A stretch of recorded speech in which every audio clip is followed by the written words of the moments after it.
I look at myself in the mirror carefully, and I can't believe that the image I see is mine. Rose came into our bedroom early in the morning and forced Tristan to leave, claiming that she needs to work in peace. For 3 hours, I saw her checking my wardrobe and taking out all the clothes I worked so damn hard to put inside. I thought that she was sick, but then she took out the most gorgeous dress. I didn't even have any idea it was in my wardrobe. She looked at it and screamed in happiness.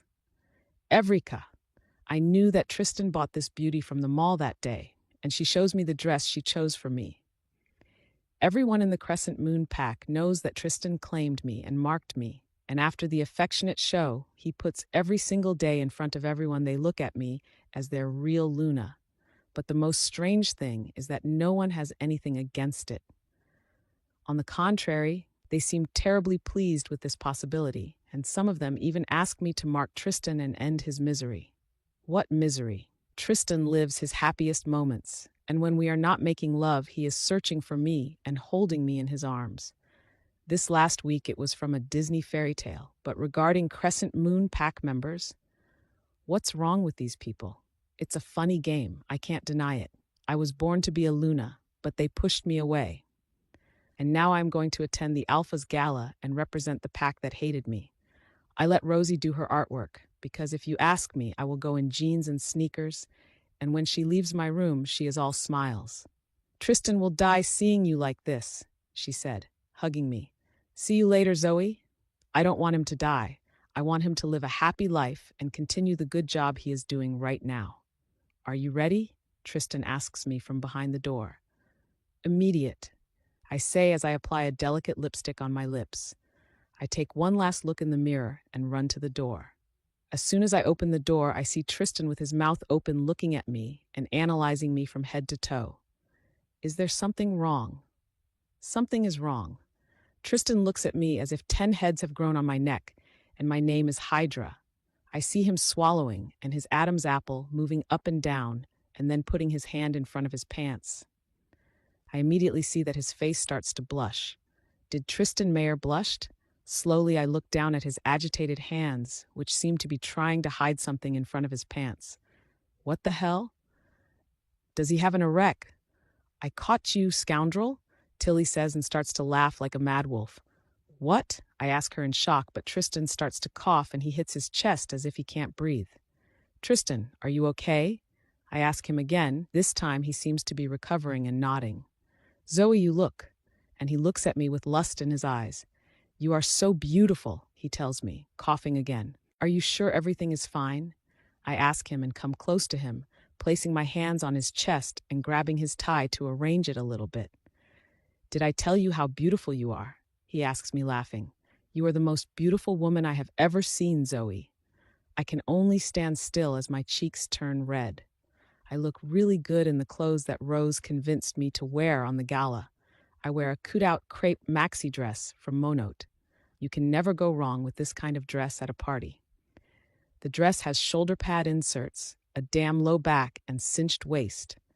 Also in the front of this sexy black dress, my tiny breasts are barely covered by the soft and delicate material. I look like a goddess. At least that's what Rose kept telling me for the last 2 hours as she tried to persuade me to wear this sophisticated dress. I have to admit that the dress itself is an absolute spectacle. I feel sexy, I feel attractive in it, and it highlights all my strengths. My legs look endless even though I'm only tiny. Accessorized with a silver clutch and a pair of Jimmy Choo silver sandals, I feel confident that I'm not going to embarrass myself in front of everyone tonight. I really look good. Tristan stretches out his arm and smiles at me. Tonight we're going to have a great night, princess. Everyone will know that you are my Luna. Looking at you now, I sincerely hope that you will spare my suffering and mark me. Tristan, I say with a soft voice, you gave me 6 months to think about this. I did, and I regret it. I should have forced you. I would really like to have your mark on my neck, to know that our bond is complete. You make me smile. I like to be by your side, and I always want to take care of you. I was so wrong about you, and I know it. Tonight everyone will see how splendid you are, and you are not mine yet. Our bond is not complete. I am just afraid that someone could try to steal you from me. Love, let's get over this gala first. I found myself saying, and I feel like slapping myself. What the hell is wrong with me? Love? Tristan asks, amused. No, I wanted to say scoundrel. Like it calling you that way? You don't like it? I say, and I know that I look like a boiled crab right now. I am fine with whatever you think suits me, he says, looking into my eyes so deeply that I feel that my lungs have no air in them. I have something for you, Tristan tells me, and grabs my hand and places on my finger the most beautiful ring I have ever seen. Tristan, it's gorgeous, but I can't. I tell him, it's his mother's Luna ring, a rose gold ring with a delicate heart-shaped diamond. Oh my goddess, what is he doing? He is not fooling around at all. Tristan takes my hand and places the ring on my finger, and then takes the ring that was of his father, the former Alpha, and puts it on his finger. And we go down the stairs together, wearing wedding rings. We are accompanied tonight by Nico and Rose. Mason and 4 of the best warriors are following us too. This gala is damn exclusivist. All the way, Tristan held my hand without telling me anything. I feel his hand caressing my hand. If we were completely mated, this moment would be so perfect. He is right. What the hell is wrong with my head? If I mark him, this will be forever. No matter what the future will bring, the bond between us will be inseparable. I am self-sabotaging. Rose is in Nico's lap and is staring out the window, while Mason drives our car. Arriving at the gala, we are immediately directed to the reception, and then we go to the gala hall. The great hall, in which we will spend the festive evening, is splendid. It is adorned with large mirror chandeliers, with sophisticated shapes, with pediments and profiles, framed by light sconces, all decorated with gold that imitates flowers and the leaves of the Mediterranean gardens, executed with an amazing virtuosity of colored glass and engraved with medallions, make you feel like in a mythological scene. I feel like a fairy tale princess. There are currently over 600 people in the gala hall. I realize that most of the alphas and their high ranks pack members are here. The evening goes on normally. We walk through the crowd and everything is wonderful until a young woman about the same age as me actually jumps into Tristan's arms and kisses him. My heart stops. Tristan immediately pushes her away and leaves her visibly irritated. What the hell are you doing? He asks in an irritated tone and looks at me with scared eyes when she says, Can't I kiss my old friend? Zoey's POV.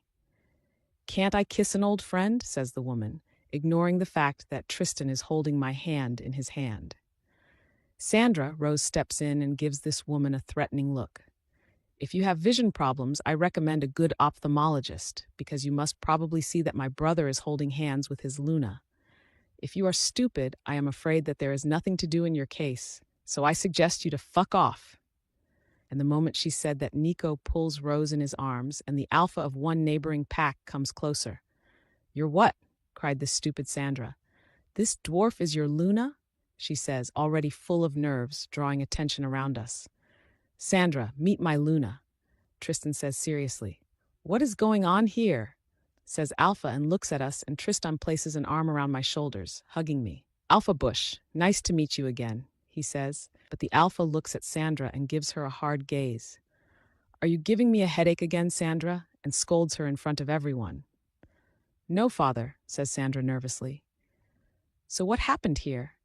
Alpha Bush asks and looks at Tristan and then at me, and he lifts an eyebrow seeing those shining rings on our finger.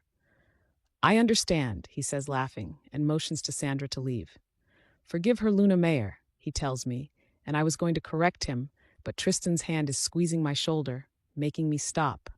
She always had a crush on your mate, but he is taken now, so she must accept it. And he starts to laugh as if this statement should make me feel good. It sucks. As long as she keeps her distance from my mate, we are fine, Alpha Bush. I say, using an authoritarian voice and shocking him, and then I put my hand around Tristan's waist. I stand on tiptoe and peck his lips. All the evening we were under the close eye of Sandra and her father, who did not miss the opportunity to come around again and again, as if he was trying to find out if we were really mates. Who I am, where I am from, how I met Tristan, how I found out we were fated mates. I almost feel assaulted by him and his daughter. In the middle of the gala room, Tristan holds me in his arms, and we dance while hugging to the song Let's Stay Together by Al Green. Tristan holds me tight to his chest and doesn't leave me for a second. He strokes my face lightly and puts my hair behind my ear, looking me in the eye without taking his eyes off for a moment. He stares at me. I love you so much, he tells me slowly. I can't wait to return home and have you only for myself. And he kisses me slowly, but our sweet moment is ruined when someone takes the lead and announces from the microphone, "Can I have your attention, please?" And everyone turns around and looks at the man who just spoke. It's the Alpha King, and he must be in his late 50s. His castle is somewhere in Europe, and once per year he attends these kind of meetings. I know that many of you are asking why you were invited to attend this event, but it came to my ears that the northern coast of the U.S. is the target of many rogue attacks, and this needs to be solved ASAP. I know that I live far from this place, but that doesn't mean that I am not aware of your struggles and problems, the king said, and I saw Mason laughing. He knows nothing, he tells Tristan. He is just a big dick who thinks that a good speech will solve our problems. I am sick of all these stupid who were born with high ranks and think that they have all the answers only because they are kings and alphas. And I was ready to confront him, but luckily Rose steps in and says, "You better watch your mouth, Mason. Remember that you are a beta, and from that position, you need to show respect. Talking like that in front of your alpha shows how low your character is, or you consider Tristan one of those men you were talking about." And I feel Tristan's hands clenching, ready to put Mason down. I just expressed my thoughts. Mason says, and grabbing a glass of wine, he leaves us. I hate his guts, I mind-link Tristan. He is becoming more bold every day, and watching him right now reminds me about his stupid family. He is my beta, princess. He is strong, and until now, he has been loyal to me and my pack. I will not tolerate any betrayal, believe me. But until then, he is just another big mouth in this world, and that's all. And he turns me around and kisses. "Do you want a glass of wine, Alpha?" A servant girl asks Tristan, and he takes one for him and one for me, but I motion him to stop it. "I am pregnant, Tristan. I can't have wine," I tell him, and he looks at the glass he holds and gives it to Nico. "You drink it," he commands him, almost blabbering. Meanwhile, the king continues to talk about his big plans for us and assures us that everything is under control. He finishes his speech and makes a toast, and so does everyone present, except me and Rose. "Have this," she tells me and gives me a glass of orange juice. I sip from my orange juice, and before I could swallow the juice, I see the king collapsing on the scene. Everyone starts to scream and run to help him, but most of those who did it collapse in their way to our king. I look in horror at Tristan, and he starts to stumble, and before I'm able to catch him, he collapses too. Wolfsbane, we were poisoned. What the hell is he talking about? Everyone around us is bent down, vomiting and coughing. Oh my goddess. This is not good. The drinks. I whisper and slap Rosie's hand, who was still holding a glass of wine, but she didn't touch it yet. Everyone here tasted the wine, and looking at Rosie, I commanded her, "We need to protect the boys, Rosie. We need to take them to a safe place." And I mind-link Mason to come and help us, but he is nowhere to be seen. Damn it! I curse him and look around and start to drag Tristan far from the scene. Rose grabbed Nico too, and right when we help them lean on a wall, Tristan whispers, "Run, princess. This is a trap. Whoever is behind this is trying to kill us." "And leave you alone?" I ask him with teary eyes. "That's a big no. I am not leaving you behind. We are in this together. Tristan Mayer, you are my mate." And he stares at me, and I see tears in his eyes. "Please, Zoey, please run. I will be fine if you are fine," he whispers, but I am not listening to him. I look around and motion to Rose to hide because suddenly the gala's ballroom is filled with rogues. One of them jumps over the scene and stabs the king to everyone's horror. And what shocks me the most is that in the middle of them, I see Sandra Bush and her father. What the hell are they running this attack? "Zoey," Tristan almost begs me, "you need to run now." Yeah, I need to run, but what is the purpose of living if I lose Tristan? We just started to love each other, and even if we lived this blissful life only for a few days, for me it is enough to risk everything. So looking into Tristan's eyes, I grab his pale face between my palms and tell him, I love you, Tristan, and he smiles at me. I see the pain in his eyes, but I need to make things clear. I love you so much. If we can't live a beautiful life together, then we will die together, but I am not leaving you alone.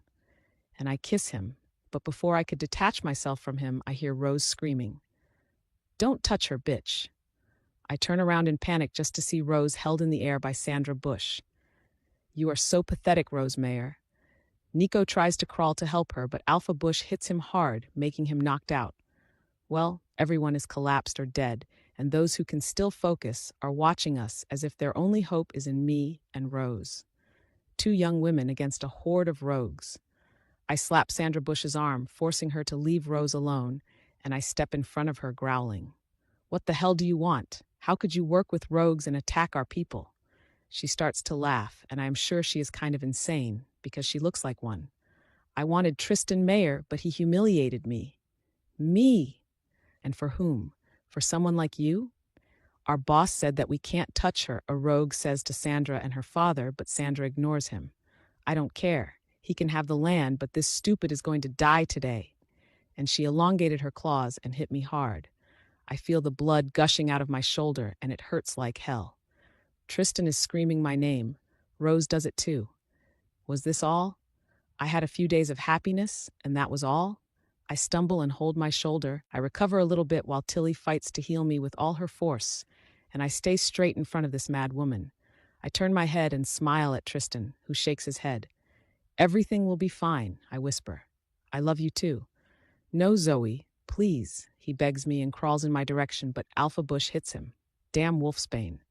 On a normal day, this old man would have no chance in front of Tristan. I love you, I tell him again and turn around to face Sandra. You are so dead. She tells me again. But the boss said, another rogue starts again. Shut up, she screams and starts to run in my direction, giving me an evil smirk. So dead. I raise my hands and I'm wiping the blood off my hands on my clothes, and I try to ignore Tristan's words to run. And if I run, where should I run? Rose is holding Nico in her arms and cries, because he is still knocked out. She can't react at all. All she does is to call Nico again and again. So I am alone in this madness. Me against these traitors. Tristan can't die. He must live. I can't let Alpha Bush to kill him. So with these thoughts in my mind, I take the attack position and face Sandra. If you thought that I won't fight back, you are so wrong, I tell her, as I try to focus and we start to move in a circle. Please, Zoey, run. Tristan yells at me, but Alpha Bush hits him hard. Shut up, he tells Tristan. You will watch your mate die, and then we will kill you. Pleases, don't touch her, Tristan begs. I will give you everything you want. You want my pack? It's yours. Just leave my mate alone.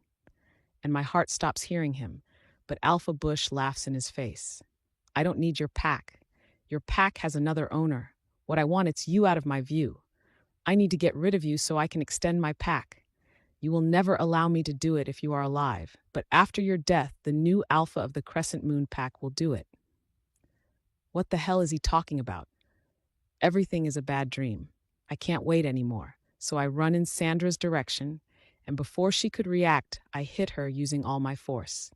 She was laughing at her father's blabbering, so she didn't even realize when the first blow came into her face. I am hitting her again and again until I can't concentrate anymore. Everything around me is stained with blood. The blood of the dead alphas, wounded alphas, the blood of this stupid woman. I don't remember anything. I only remember attacking Sandra, and now she is dead in my hands. My fists are full of blood, and I feel my bones cracking. Tristan crawls trying to get up, but he fails, and Alpha Bush grabs him by his neck and lifts him in the air. That happens when you underestimate your enemy, he says, pointing to his daughter's dead body. And that's why I have hated her since she was born. Women are so weak. And he starts to laugh as if what he said should scare me. Leave my mate alone, Alpha Bush. I command him, and I lift from the ground where I collapsed in my knees. I am exhausted. No, I need to kill him, this jerk says, looking at Tristan. Alpha Bush, it's not too late yet. You can still stop. I tell him, too late? Should I stop? I'll never stop until I get what I want. And he elongates his claws to hit Tristan. I jump in the air and grab his arm before he could touch Tristan and roll to the floor with Alpha Bush to the horror of everyone. "Zoey!" Tristan screams in panic. Even the rogues shouts at him to stop it because this was not a part of the plan. What plan? Who's behind this madness? Suddenly, I see Mason's father coming into the ballroom, followed by a group of rogues. Is he the boss the rogues were talking about? Holy goddess, how did we get here? You fucking jerk! I shout out loud, "What have you done?" "What it was needed," the old Reynolds says. "I should have killed this bastard 5 years ago, when I killed the alphas and the betas," he says, and he looks at Tristan with disgust. "You are a joke of an alpha." I gather myself, and without a second thought, I elongate my claws and my fangs and attack the old Reynolds, throwing him a few feet away from me. I know that this is the end, but this jerk is coming with me. I am sorry, Baby Z. I know that I will never meet you because again I need to transform, but this jerk needs to die with me. I need to come to my senses urgently and stop this madness. There is so much pain and fear around me that I feel like I'm going crazy. In my brain are only the cries for help from those around me. Alpha's begging to help them. Alpha's asking for forgiveness for not being able to help me. I hear the high-ranked pack members shouting for help. I'm suffocating. And above everything is Tristan's voice asking me to stop. I close my eyes and feel how everything inside me seems to dissipate and transform in a black hole that is going to swallow everything around. It's like it's not me anymore. The old Reynolds runs in my direction and comes towards me, but before he could touch me, he slams to the ground. I feel like I'm out of my body. What the hell is happening? Suddenly, I hear Mason growling, and I see his father, corpse full of blood next to him. That's not possible. Did Mason save me? He killed his own father for me?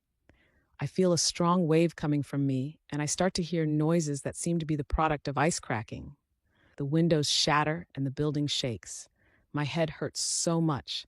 I want all the evil around me to go away. I want it all to be over. I want to be peace again. And I collapse on my knees, screaming in pain so hard that my voice becomes hoarse. Enough! I can't take it anymore. I simply can't react to anything. I'm going crazy. This is a nightmare for sure. This can't be the reality. I open my eyes and see Mason looking at me in panic. His father's corpse falls next to him, and Alpha Bush looks at him in horror. The rogues are taking a step back, and Mason gives a hard growl, making them shiver. Fear is red in their eyes. Alpha Bush takes a few steps back, trying to get away from Mason. "Where are you running, Alpha?" he shouts, and the rogues catch him before he can run. Mason looks at the rogues and in a commanding voice tells them, "Take him with you and leave, or you will all die today. You dare to touch her?" He growls and points in my direction, but behind me is Rose, so I have no idea who he is referring to.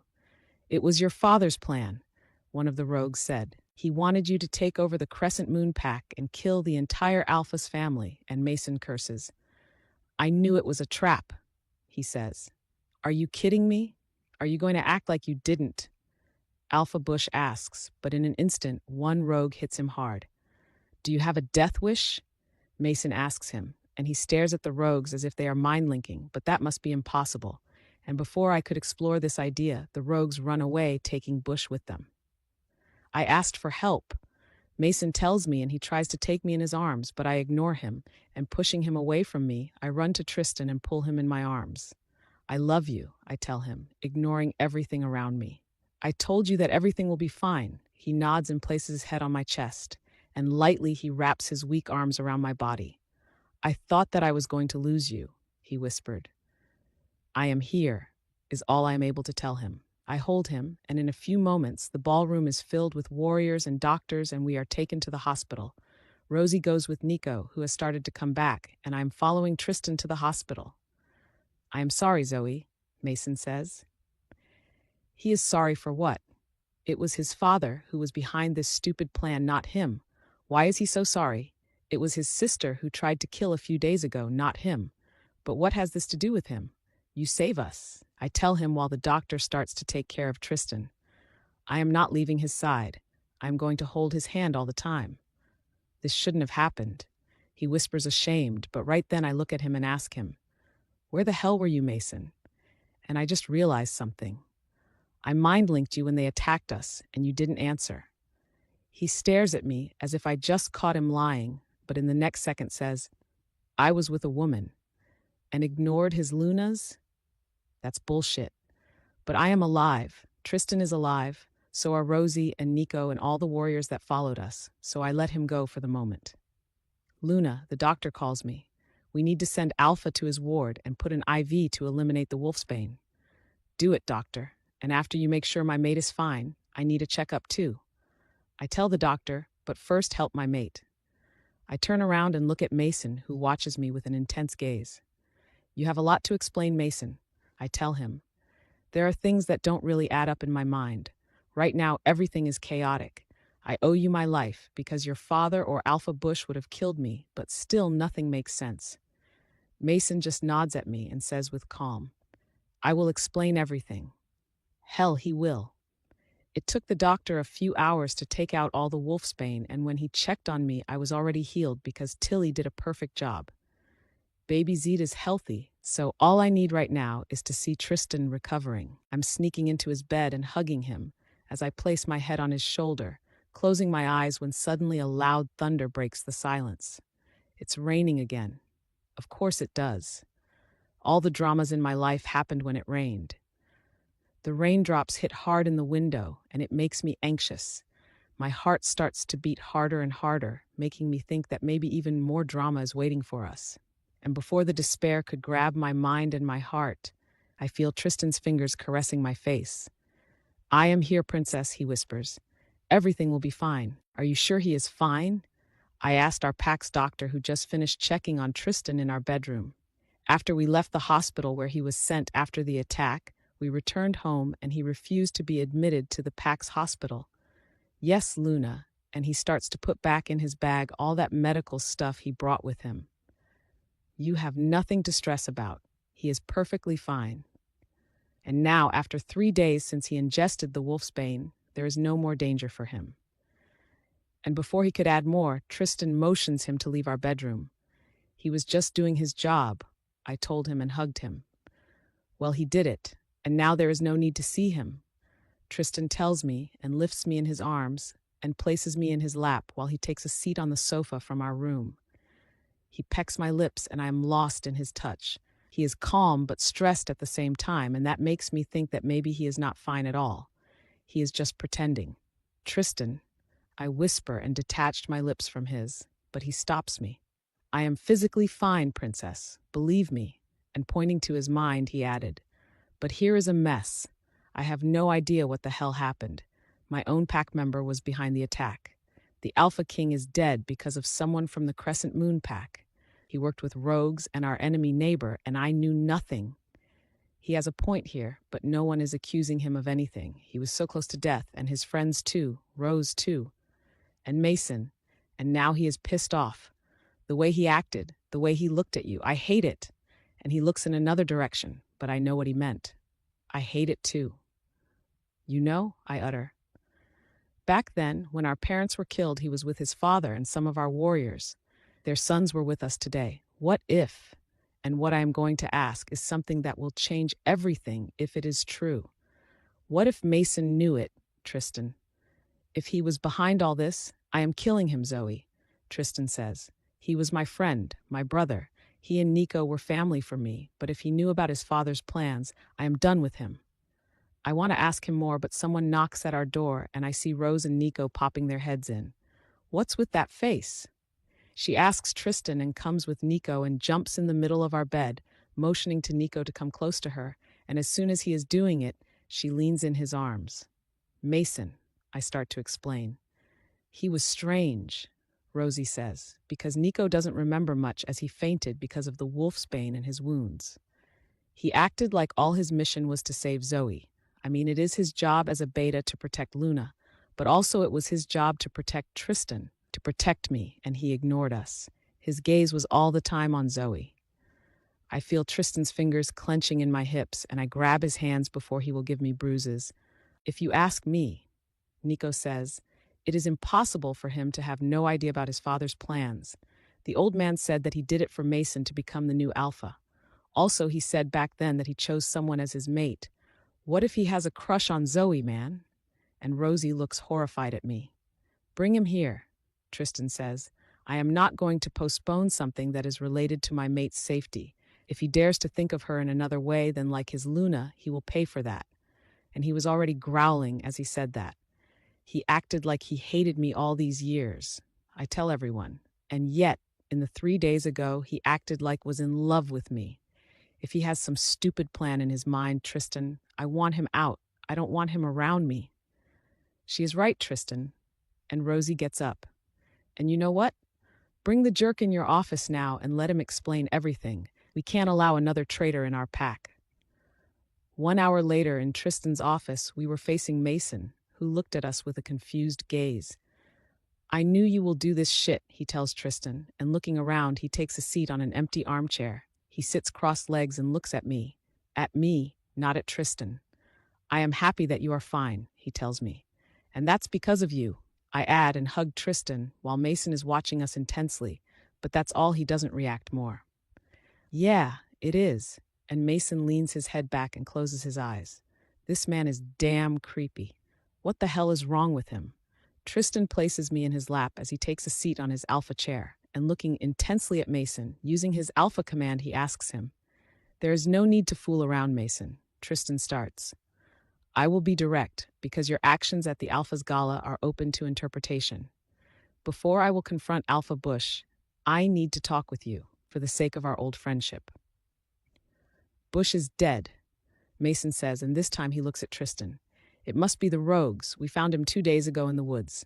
And why do I find out about this now? Tristan asks, escaping a growl. And if he is dead, what? Mason asks back. He was an enemy. He was a witness. Tristan says, banging the table and scaring the shit out of me, because I never saw him so furious. It is not your job to decide what I need to know and what it is worthless to be told. You report everything to me. That's your fucking duty. Am I clear? And Mason's face goes pale. Did you know about your father's plan? Tristan asks using his alpha command again, and Mason has no other chance but to answer. Yes, you motherfucker, Nico says and grabs him by his shirt collar. Mason slaps his arm and pushes him away. I saved you all, didn't I? He growls back. I even killed my father. What the hell do you want more? And pointing in my direction, he tells Tristan, she is now in your arms because I saved her. Me, not you. You were barely breathing when I did it. And now you are doubting me? He growls at Tristan, shocking everyone. This is pure disrespect. Tristan places me on his chair, and in 2 steps he is in front of Mason, lifting him in the air and holding him there. No one says anything. We are just perplexed. And that's why you are still alive, Tristan tells him. I do believe that you betrayed me too, Mason. I have no proof, but I feel it. It is because of your guts. That's why we are here. But realizing something, I jump on my feet and looking at Mason, I ask him using my Luna command. I force myself to put all my force in that command. 5 years ago, did you kill our parents? Mason stops breathing and stares at me. I asked you something, I growl at him. Did you kill Mom and Dad? Did you kill Luna and Alpha Mayor? No. And hearing him, Tristan leaves him to breathe and pushes him on the floor. I knew my father worked with rogues and killed them, but I didn't touch them. And he looks into my eyes, but I don't trust him. He was there. He can't deny it. And you said nothing? I growl at him and slap him hard, while Tristan and Rosie and Nico look at us in disbelief. For 5 years I suffered for a crime I didn't commit, and you said nothing. My father would have killed you if I did. Mason screams in my face, and Tristan punches him directly. Watch your mouth! And pulls me in his arms, wiping away the tears that started to flow on my face. Finally, we know what happened 5 years ago.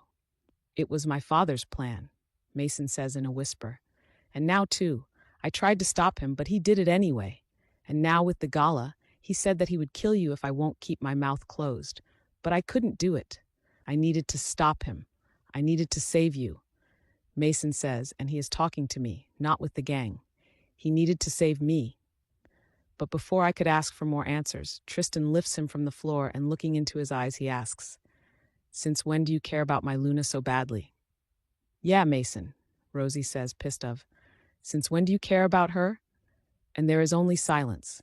I thought that that was a rhetorical question, but the jerk opened his mouth and admitted that the biggest absurdity I ever heard. Since I love her. You? What?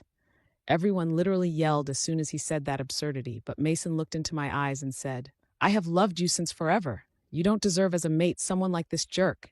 You should be mine. And Tristan threw him away from him, making him hit the wall. This is insane. I look at Tristan because I am not able to utter a single word. She is mine, Mason, Tristan tells him, using his alpha voice. I am sure that right now, everyone in the pack felt his anger and is wondering what is going on. It doesn't matter what you believe about me. I am her mate, not you. And he turns around and pulls me at his chest, inhaling my scent. I never saw him so vulnerable. If someone would have told me that I will live a moment like this, I would have told him that he is schizophrenic.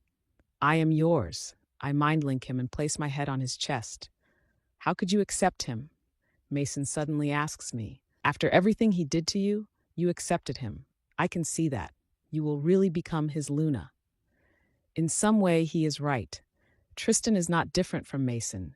They were jerks and made me suffer. But the difference is that Tristan came around in the end, and my wolf wants his wolf. He admitted his mistakes. It took me a lot to forgive him. But Mason, I have nothing to do with him. And you know what? Nico was right. I am sure that Mason worked hard to make Tristan hate me so he could keep me for himself, to attract his hatred against me.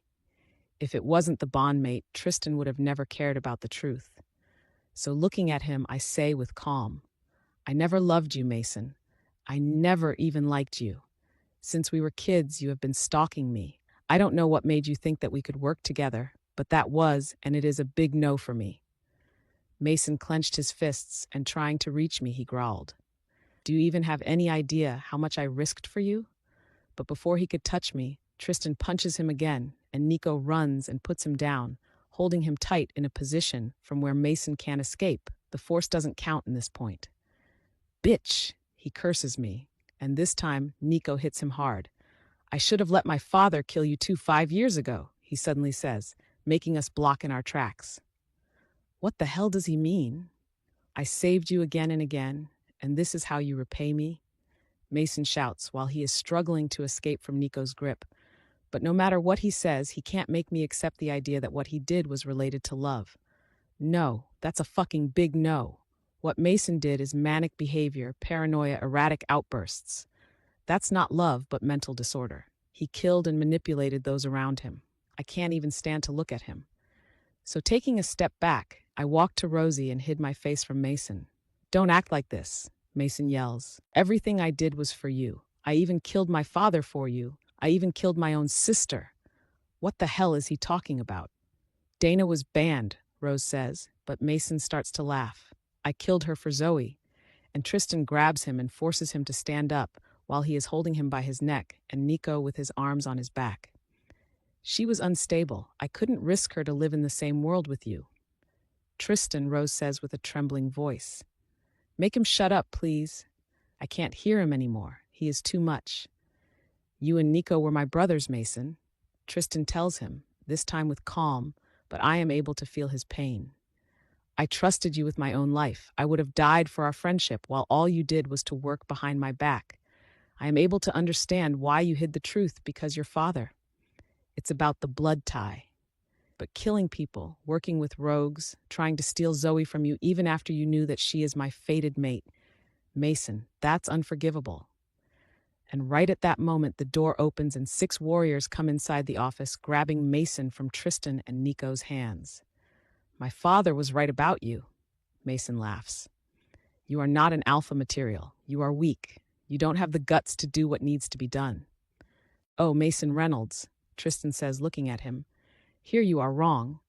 I am able to kill everything around me for something that I think it's worth, but I would do that by following the law. Weak, weak. Mason laughs in his face. Rose holds my arm, trying to protect me, but the truth is that I am the one who is supporting her. She has a little and collapses. Thinking that all these years they trusted a murderer, it kills her. Tristan wipes his hands on his jeans because Mason's blood is on his fists, and without showing not even the slightest trace of weakness, he utters the words that I knew would come out of his mouth. If he really is the man he said he is, if he really loves me, this is what was right to do. I, Alpha Tristan Mayer, Alpha of the Crescent Moon Pack, I'm releasing you from your position. From this moment, you are not the beta of the Crescent Moon Pack, but an ordinary werewolf. You can't do that to me. Mason growls, trying to escape and attack Tristan, but he can't do anything. Tristan's decision is sacred. You will pay for this. Mason cursed Tristan when the warriors tried to take him out, but Tristan growled at them. Did I tell you to take him out? And everyone is wondering what he is talking about. But I know what is coming after Mason. He told him from the first second. If he knew about his father's plan, he is dead. Tristan is not going to kill him. Not because he is weak, not because he still cares about Mason, but because he hates him with all his heart right now. Killing Mason would be too easy for everything he did to us, to our families. So there is no shock when Tristan says, I, Tristan Mayer, Alpha of the Crescent Moon Pack, and for the first time since this madness started, I see Mason's face completely pale. I ban you, Mason Reynolds, former beta of the Crescent Moon Pack, from my pack. You need to leave the pack right now. If our paths cross again, you are dead. Every single pack member will have the authority to kill you without being punished. You can't do that to me, Mason growls. No, and he struggles to escape, but Tristan watches him and without any sign of remorse says, I believe I can, and I will. Just watch me. And he motioned to the warriors to take him away so he would be transported outside our borders. We were able to hear Mason's screams for minutes until the warriors knocked him down and took him away. We couldn't whisper or even breathe after everything that happened. I mean, I knew he might be involved, but under the Alpha command, he confessed everything. Holy goddess, what kind of world are we living in? Man, Nico said after some time. I am taking Rosie back to our room. She doesn't look fine. And Tristan just motioned him to go. I turn around when we are alone and look at my mate. He is broken. The light in his eyes is lost, and it pains a lot to see him like this. He said that he loves me. I said that I loved him. He marked me. He claimed me. He is mine. So what's the point of letting him suffer alone? Tristan, I whisper and almost drag him to take a seat with me on the sofa from his office. Everything is done. The evil in our life is gone. And I take his hands between my palms, but he pulls me in his lap and starts to cry. He cries so hard that it scares me. Tristan, stop it, please. You're scaring me. I beg him, but he can't stop. I let him use me. He is right. I am so damn weak. I trusted him to the point that I let him control my mind, and the remorse in his eyes is like an open book. You couldn't possibly know about his real plan. Nobody knew. And I caress his face, trying to calm him a little. I hurt you so much, so bad, but this time I pulled him to me and kissed him directly. And when the time came, you saved me from the same pain. I am here now. I tell him, and taking his hand, I place it over my tummy. Because of these strong emotions, baby Zed, jumpers in my belly like a little baby goat. You need to forgive yourself, otherwise baby Z will never have the chance to see how much you love her. And he wipes away his tears and looks at me in horror. If you don't stop, I will search Mason and tell him that you are a baby crying and everything you said was for the show. But that was a bad replica, because in the next moment I glued to his chest with my legs around his hips while he is holding me tight. I start to laugh. I was just saying, I whisper. I love him so much. If I wouldn't have fooled around, if our bondmate would have been completed, Mason's actions would have been in vain. So I peck his lips and then his cheek, his jaw, while Tristan leans his head down the back of the sofa, closing his eyes. He has no idea what I have in my mind, but I truly believe that after he lost so much today, I must replace that with something. I just hope that my gift for him would be enough to make him forget about Mason and his plans. I start to apply kiss after kiss on his neck, searching for his sensitive point, and when I hear him moaning, I start to lick, to kiss and suck from it. Tristan's arms are holding me tight, and I feel his right hand holding the back of my neck, as if he tries to deepen my kiss. And that's all I need. I elongate my fangs and stick them deep into his skin, marking him. I know I should have told him. I took him by surprise, but that's the idea. I wanted to surprise him. From now on, he is mine. Tristan's POV. Mine. the word I hoped with all my heart to hear from Zoe's mouth. You may think that if I marked her, she can't escape from me anymore. If I claimed her, she is mine and she can't work against the mate bond. Well, that's bullshit. As much time the bond is not completed, as much time there is an option open, a back door that is not carefully locked, we are not fine at all. I lived with the fear that she might change her mind, her heart, and when our pup is born, she will leave me, realizing how stupid I was. And all this shit Mason did, he dares to act this way exactly because there was a little chance for him to take her away from me. But now she is mine, and I am hers, and nothing from what happened in the last days count. She is my forever. I hold her in my arms after we made love all night, and I am still inside her while she is sleeping soundly on my chest with her head on my heart area. If I move a little, I might come because this bond is making me feel stronger, and the need to possess Zoe is killing me. I can't have enough of her. I might start to act like Rose, who is riding poor Nico until she collapses, claiming that she needs to make up for lost time.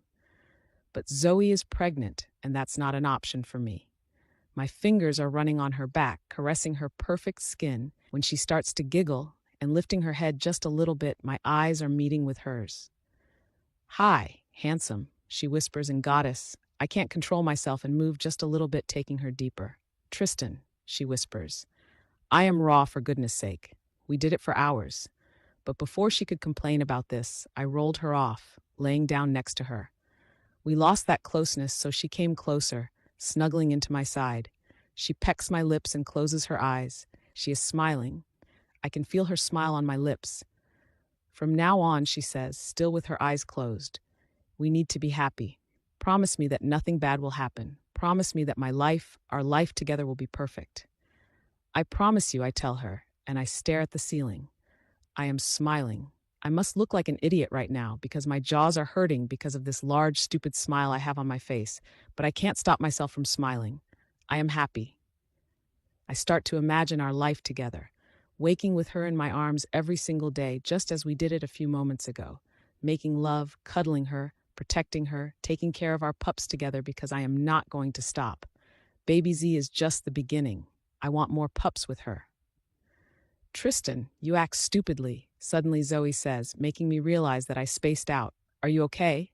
I am more than okay. I lift myself from the bed, enough to place a pillow behind my back and lean back, pulling her in my arms and placing her in my lap. Her little belly pops up, and I realize that Nana was right. You can see it. She can't hide it anymore. I wrap my arms around her and kiss her lightly. "I am perfectly fine, princess. I was just thinking about all the things we need to do until you give birth. I don't know if this floor in the pack house is enough for us. Now Nico and Rose are living here, Nana too. I feel a little bit crowded here, and when baby Z will be here, I want to have you and her only for myself. I don't want to share you with my sister and Nana. These two will move in my room for sure, or they will kidnap my daughter. But I am not in the mood to explain that to Zoe. I know them. They will do it." "And where do you want to move?" Zoe asks me, a little bit confused. "I would tell you, but then I would need to kill you." I joke and kiss her mark, making her moan in my arms. "Are you sure that you want to move from the pack house?" she asks me with a serious face. If she says no, I am doomed, but I know that she hated the pack house. There are too many sad memories in this place. "Yeah, I need to build for us the perfect house to live in, princess. A place where both of us will feel like home." And the moment those words left my mouth, her eyes became moisture. "I would love that," she tells me, and placing her little palms on my cheeks, she pulls me in her direction and kisses me. "Can we move now?" she jokes. "No, but I promise you that until baby Z will arrive in our lives, the house will be ready. I just know the perfect place to build it, and I want to make that place perfect. I can't wait for it," she whispers, stroking my cheek. "Also," I tell her, and I smile when I feel baby Z moving again and becoming more and more active. "We are having your Luna ceremony next week. And now is now. This is the moment of truth. If she says no, I am dead, but surprisingly she watches me with her big, dark brown eyes. Are you sure? This is a no turn away, Tristan, and she is looking at me intensely. You are everything I want, Zoey Carter. I tell her, and with trembling hands I try to grab her and kiss her, but I can't because the emotion is making me choke. In 1 week you will be legally mine. You already are, and no one could take you away from me, but I want to offer you what was yours from the beginning. Zoey wipes away her tears, and then mine because it looks like my eyes are teary too. I love you, Tristan, she whispers in a soft voice. Thank you for everything you do. I didn't, but she stops me before I tell her that I did nothing special. She places her thin fingers over my mouth and simply stops me. Thank you for starting to love me. Thank you for changing your heart and coming around. I know it wasn't easy for you, but you came around before finding the truth about our parents. You took me back in your life, defying your conscience. For that, thank you. How could I not have changed my heart? Love me, that's all I ask of you. I whisper and peck her lips, and Zoey, and I lean back a little so I could look into her eyes again. Thank you for letting me in your heart, princess. I hope it's okay if I love you forever. Zoey places her arms around my neck and smiles at me. Hold my hand, Tristan, and I will go anywhere with you. She said, and that was the last words I heard before she placed me inside her again, and we started to make love again. The golden midday sun is high in the sky, and we are going to have a clear day for sure. We are not going to leave our room, but the warmth inside tells us that the rain stopped. From now on, everything is going to be bright and beautiful. Author's POV. And at the end of the week, just as Tristan said, they had Zoey's Luna ceremony. Everyone was grateful for what they had right now. A few months ago, the pack could only hope for Tristan to choose a mate, and now he was standing by his fated mate's side. The pack is stronger with its true Luna, so this is a dream come true. Only the regret of abusing Zoey was ruining their happiness, but the pack was eager to prove that they changed. They were waiting in the backyard of the pack house, and even if Zoey asked to invite only the close friends and family, in the end, the entire pack came too. And now let's be realistic. Zoey's only relative is Nana, and except Nico and Rose, she only has Tristan. You can't have a Luna ceremony with 5 people. Everyone was eager to see the final of the most tumultuous adventure they ever met. Tristan was waiting for Zoey at the aisle, and Nico was by his side, trying to calm him down. It's April, and the weather is still a little bit cold, but today the sun was shining as if he was doing it only for the grooms. Zoey didn't want to stress herself with the preparation. All I need is to have you, she told Tristan. I will wear jeans and a crop top if it is needed, because I don't care, you are the only thing interesting in this ceremony. So Tristan had no other chance but to let Rose take care of everything. The theme was Under the Trees, and Rose looked to nature to inspire the aisle decorations. She used subtle florals in nudes, peaches, and natural greens.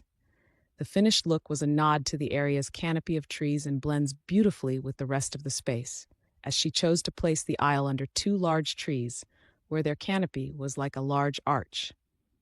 Tristan was the one who would direct the ceremony. He would have liked to have his father with him right now, but that was not possible, so they did it their way. In the end today, Zoey becomes his Luna officially. It doesn't matter how. That's it, man, Nico said, tapping Tristan on his shoulder. You're doing it. She will be yours forever. And seeing Tristan so emotional, he smiled. He wants that too. He and Rose are on good terms now, marked and happy, but he wants to offer her a wedding.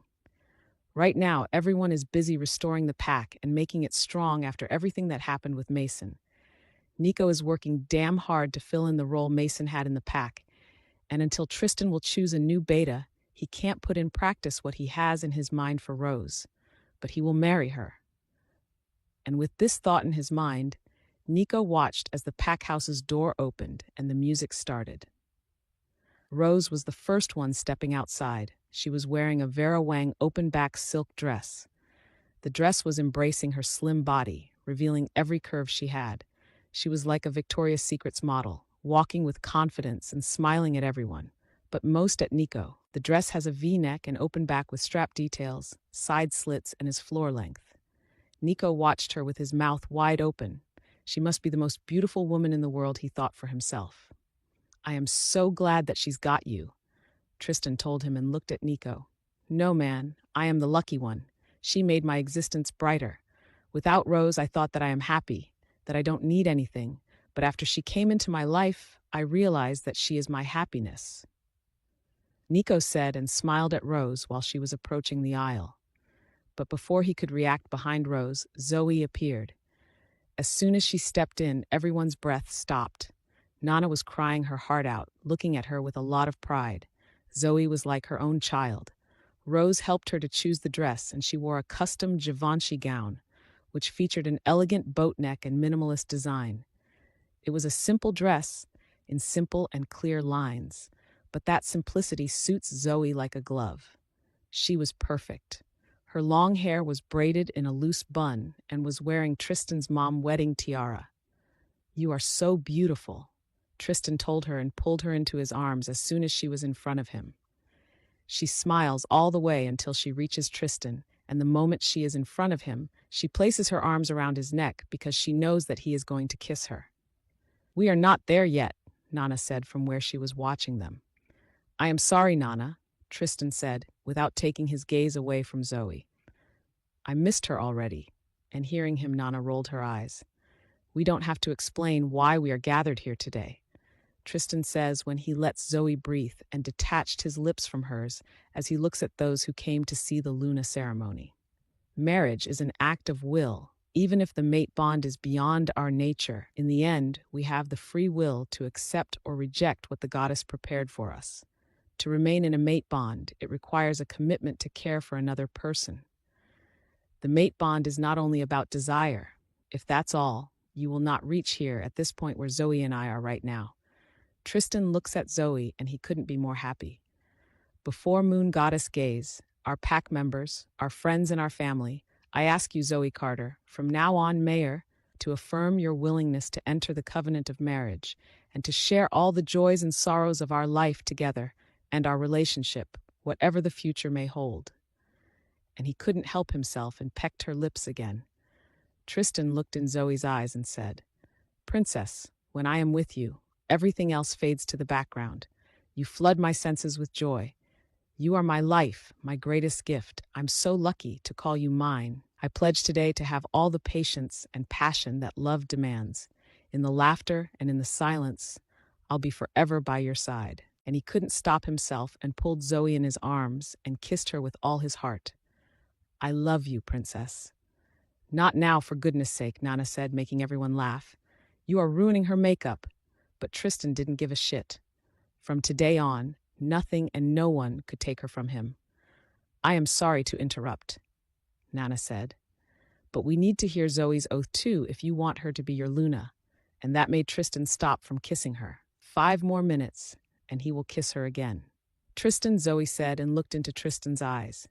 "In faith, honesty, and love, take you to be my mate and my alpha. I pledge to share with you Goddess' plan for our lives together. For better, for worse, in sickness and in health, in joys and in sorrows, until death do us apart. I promise you all of this and more with Goddess's help to strengthen and guide me as your supportive Luna. I give you all that I have myself and my love. All these things I pledge to thee in the name of our Moon Goddess. With this oath I seal my vow of love to you," Zoey said, and Tristan took a step to kiss her. "I love you, Tristan," she cried out. "I love you so much." Everyone present just looked at them. "Let's not continue this. Crescent Moon Pack, here is your Luna," Tristan said, and the happiness he felt was overwhelming. And in the evening, just like Elvis's song said, Rose was dancing in Nico's arms. He held her like the most precious treasure, dreaming of the day when he will declare his love for her in front of everyone, just as Tristan did today. Rose, instead, all she needs is him. For her, Nico is enough. She knows that he loves her. There was only peace, and Tristan was holding Zoey in his arms, pecking her lips and caressing her little pregnant belly, while the music resonates around them. Like a river flows, surely to the sea. Darling, so it goes. Some things, are meant to be. Take my hand. Take my whole life too. For I can't help falling in love with you. For I can't help falling in love with you. Yeah, there was no measure in this world for the happiness they feel right now. But while they were happy, someone was watching them from afar. "Boss, do you want to attack them?" one rogue asked, and looked at his boss a little bit taken aback. No, and the boss was no one but Mason. But you worked so hard to win that woman. Are you going to let that jerk have her? Just like that? Mason clenched his fists and the rogues took a step back, hearing his bones cracking. Who said that I lost her? Mason says. The jerk took everything from me. He took my position. He took my woman. He took my entire life. And the hatred in Mason's eyes was visible. She is pregnant with his pup. I don't want the pup. I only want her. So I will give them a few weeks of peace. But when I will return, believe me, they'll have no idea what hit them. And turning around, Mason motioned to his rogues to follow them. Nobody takes what's his. If they wanted peace, Tristan should have killed him. While he is still alive, Mason will never stop until he has Zoey, author's POV. What are you looking at? Nico asks, seeing that Tristan was watching outside the window and smiles like a stupid. Actually is doing that frequently, making everyone look at him strange. But Tristan said nothing, and he took out his phone and took a picture. Nico came closer and trying to find what got Tristan's attention, he looked in the same direction too. In the backyard garden, in a shaded corner, Zoey and Rose were sitting on a sofa, lounging, laughing their hearts out while they were looking in Rose's phone. I will whoop Rose's ass. Nico laughs seeing them like this. I bet she is showing Zoey how she filmed me naked in the shower this morning. And hearing him, Tristan turn around and looks at Nico in shock. Is she crazy? He almost growls and imagines that Zoey is watching Nico naked right now, so he is ready to ruin the girl's private party and delete that film from his sister's phone. You tell me, Nico laughs. She is your sister. But seeing that Tristan is pissed off, he felt that he needed to explain more. She scared the shit out of me, man. She was filming me while I was singing in the shower and suddenly screamed for help when she was perfectly fine. So I tried to run, but I slipped on the wet floor and fell like a pussy, screaming for help. I'm killing Rose, Tristan said and exited his office, while Nico followed him in a rush. Man, she was just playing. If I am not angry with her, why are you? Nico asks him from behind while they were already in the garden, with Tristan marching to the girls. Tristan ignored him, and as soon he arrived at his destination, he saw Zoey with her flushed face and his heart stopped.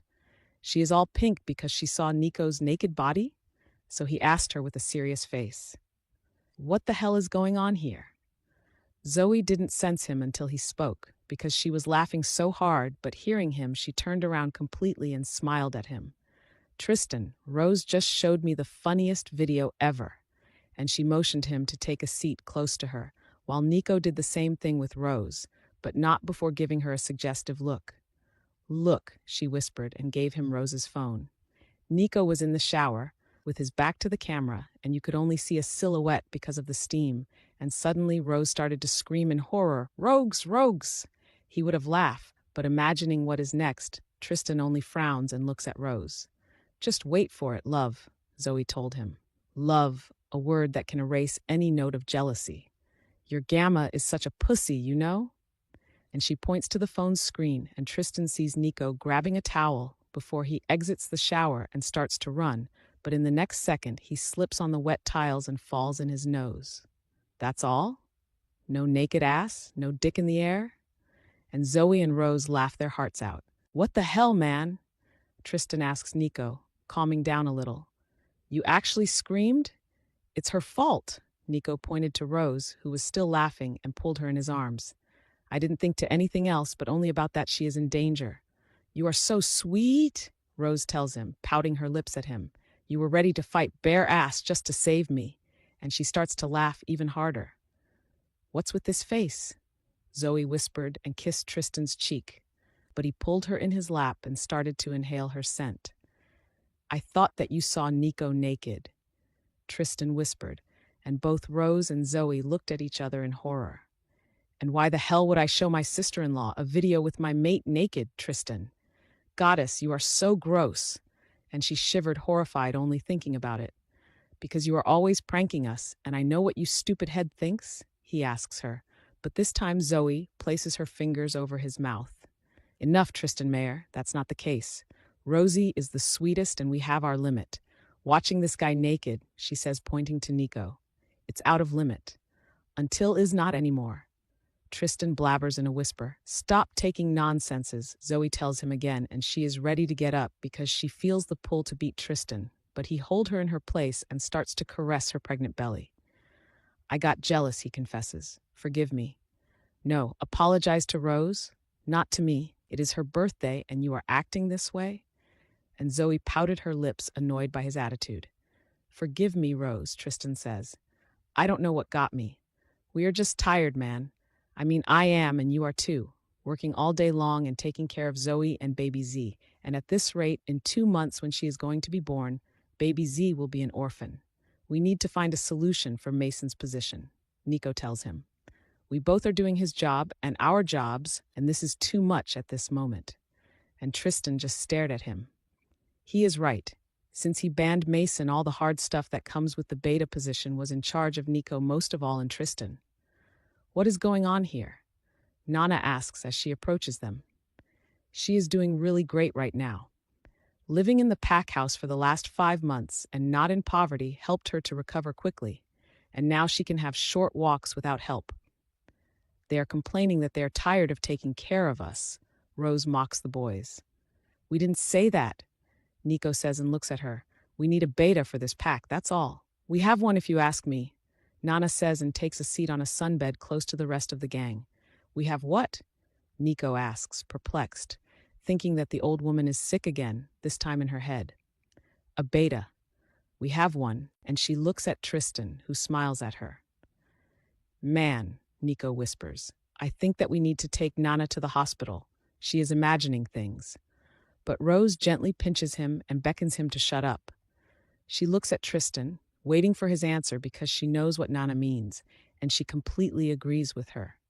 These last 4 months were difficult, Tristan says, for everyone in this pack, because there was a lack of trust in me and things happened, things that can't be swept under the carpet. Everyone asked probably if this pack has a chance to continue to exist, if their alpha revealed himself as the most stupid man on the planet in front of his pack members. But Nana is right. They trusted me, and they did it not because I did something right, but because I had all of you with me.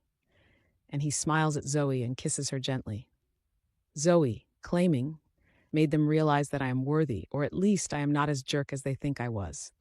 Rose supported me all this time, Nana too, but most of all it was you, Nico, who did all the hard work. And he watches Nico in his eyes, and the poor man has no idea what Tristan wants. All he did it because he thought that was the right thing to do. Working from morning till late at night was not a problem for him. He was always a hard-working guy. Look at him, Tristan laughs.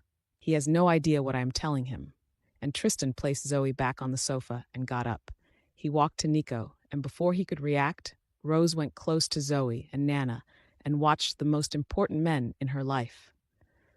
I should have asked you a long time ago, Tristan tells Nico, but I was lost with all the work and with the house I am building for me and Zoey, and I neglected this, even if it is damn important. What do you mean, man? Nico says, and he looks at Rose a little bit panicked. I am firing you from the gamma position, Tristan said, and Nico's face became pale.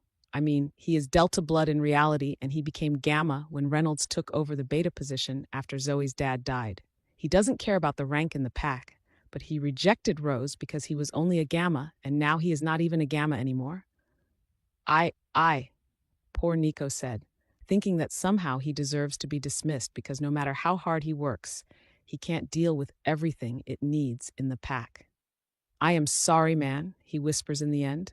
I let you down, and he bends his head in front of Tristan. You are the most stupid man alive, Nicholas Costner. Rose laughs, making him even more perplexed, and Tristan can't hold it anymore, and grabbing his arm, he pulls Nico in a warm embrace. Tap him on the shoulder. Beta Costner, Tristan said, your mate is right, you are stupid. What did you say? Nico asks, and he stares in Tristan's eyes with confusion.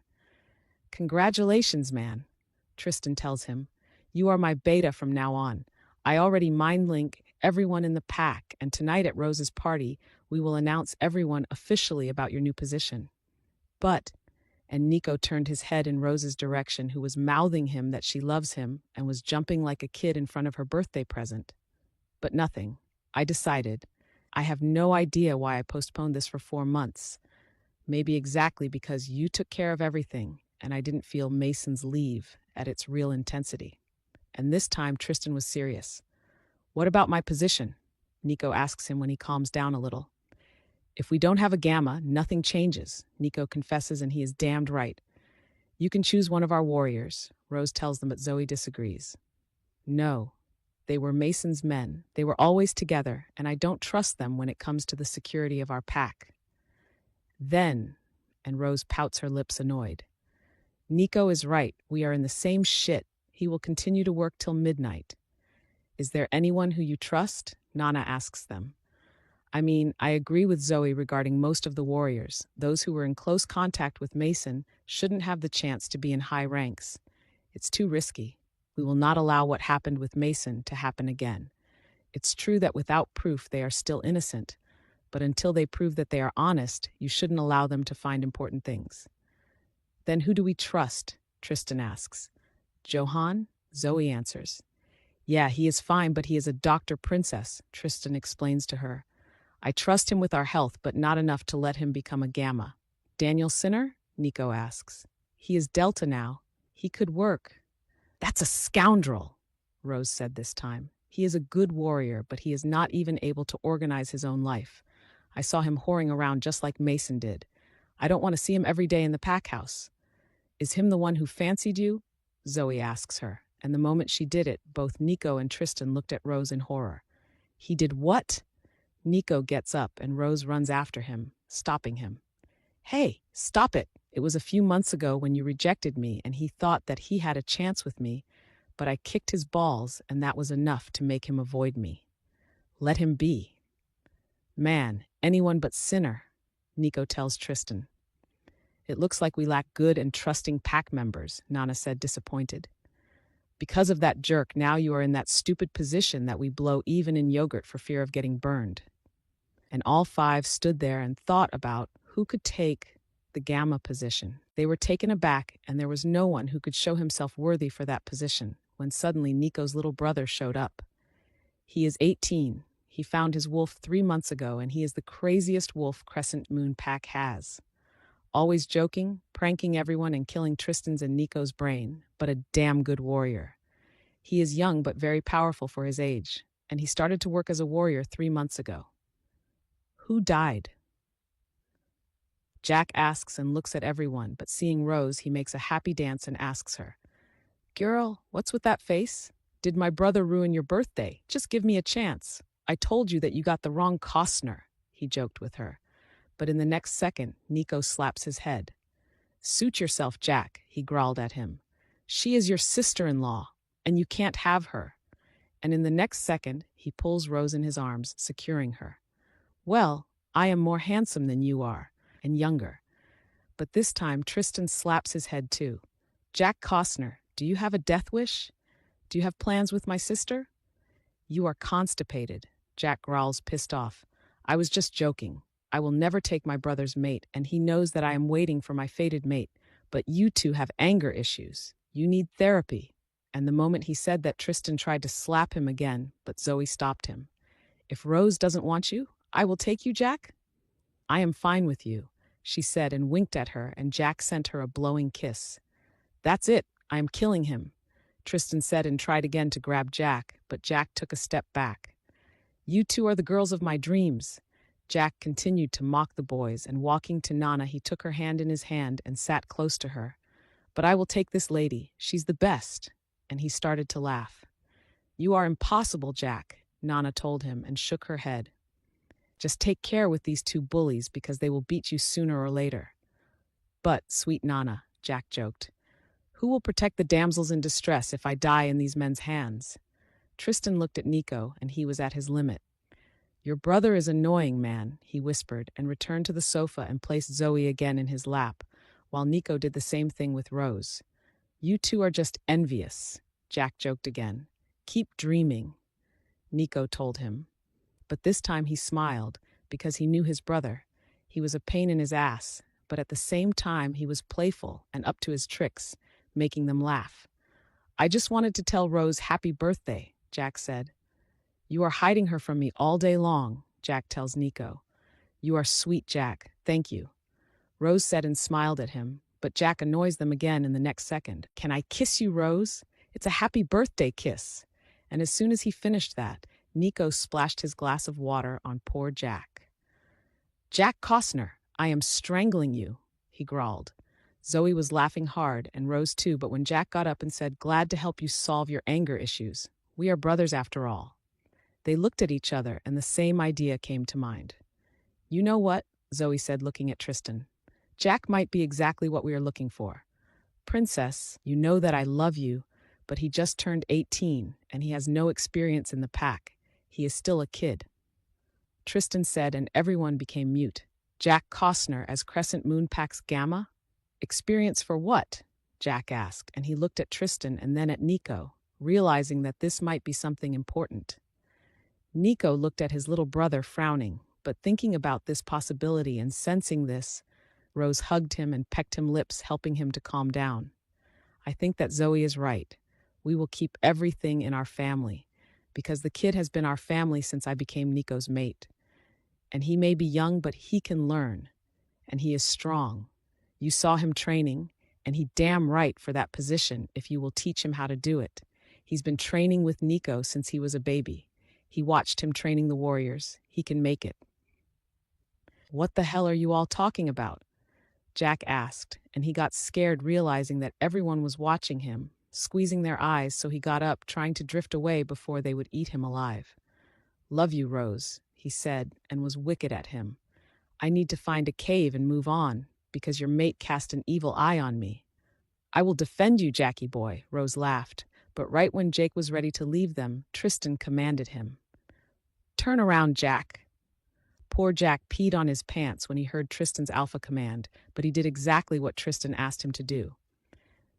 I will ask you something, and I want you to be sincere, Tristan said with calm. I was just joking, Tristan, Jack said, and this time Nico was enjoying the show. It's payback time. About loving my Luna or about loving my sister? Tristan asked him and lifted an eyebrow. I would never joke about that, Alpha, Jack said. I love them, and he surprised everyone, but not as you imagine. They are my Luna and my sister-in-law, and I would give my life for them if it is needed. So yes, I confess, I love them, and I love my brother too, and even you, Alpha, and I swear to you that I am not gay, but I would do anything to know you safe. And Zoey smiled as she heard him saying that. I know that you had a difficult period, and you can't trust anyone right now, except these people who are with you right now.